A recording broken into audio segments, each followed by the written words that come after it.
What is going on, guys? I am getting ready to check out my apartment in Las Condes, and I wanted to touch 5 things I wish that I knew before entering Santiago de Chile. Number one was that getting into Chile, period, is a mission. All right, there's so many documents that you need. They need to be standardized, approved, all by the Chilean government. It's so much that I made a separate video, so if you're not 100% sure about whether you have all your docs in order, please check that video out so you don't get sent back the same day that you get there like they did to me. They're extremely strict about it. Point number two is that public transportation is amazing. Santiago is already famous for its public transportation, but I also wanted to add the fact that not only is it cheap and very easy, but it's also significantly safe. If you keep your bag kind of like on one side and you kind of tuck it in like this, you'll feel extremely safe and not feel like you're gonna get pickpocketed or anything like that. That was my biggest concern. After that, I never felt uncomfortable. Just make sure you're getting off at the right stations during daytime. But I'll talk about that a little bit more. Aside from the metro, the buses are also great as well. Taking a bus from Santiago to Viña del Mar costs about 7,500 pesos.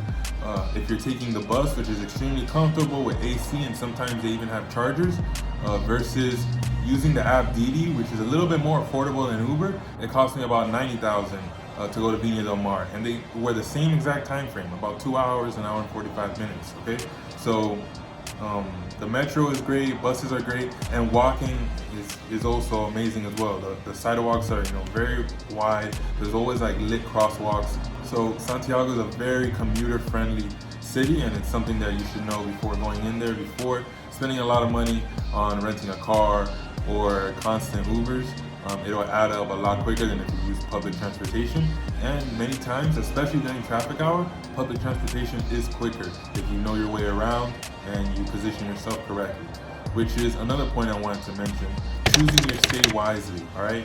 You want to make sure that you place yourself in an area that you're going to be comfortable with, depending on what you're going to be doing. Most places are going to be within 15 to 30 minutes from a metro station, and that can honestly be a long time if you're walking at night.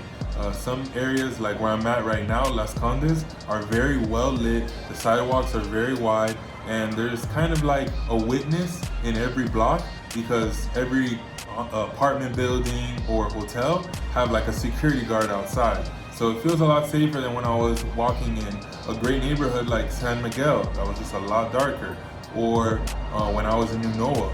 The worst place that I felt walking was honestly Independencia. So be careful staying there if you're going to be walking a lot at night, going to Bella Vista and then taking the metro back and exiting there. Besides that, since we're here talking about so much walking that you're going to be doing, it's good to know that Santiago is extremely hot. Like, the temperature is very dry and the sun is literally deadly. UV index rays are upwards of 10, so you want to make sure that you have sunscreen and a hat, or you will be cooking and you'll be exposing yourself to a higher chance of skin cancer. It's very serious. I'm very burnt and I was peeling after a few days, so definitely consider that. And the last point I want to talk about is that Santiago is more expensive than the rest of Chile. Most things I would say are about 30% to 50% higher in price when I was doing like groceries, but some things can even be double, like alcohol or Uber rides. So you want to make sure that you're very intentional about your stay here and you're not spending extra days where you'll have to spend more money on day-to-day life when you could be spending those days in a different part of Chile. That's basically those 5 main points that I really wish I knew before staying so many days in Santiago, or booking so many days in Santiago, because I ended up going to the coast very often. So I hope that if you have any questions, or if you're visiting Santiago or Chile, period, that you put it in the comments below. And please subscribe so you can see my vlog of all the great experiences I had while I was visiting in Chile. Thank you again for watching, and I hope to see you again soon.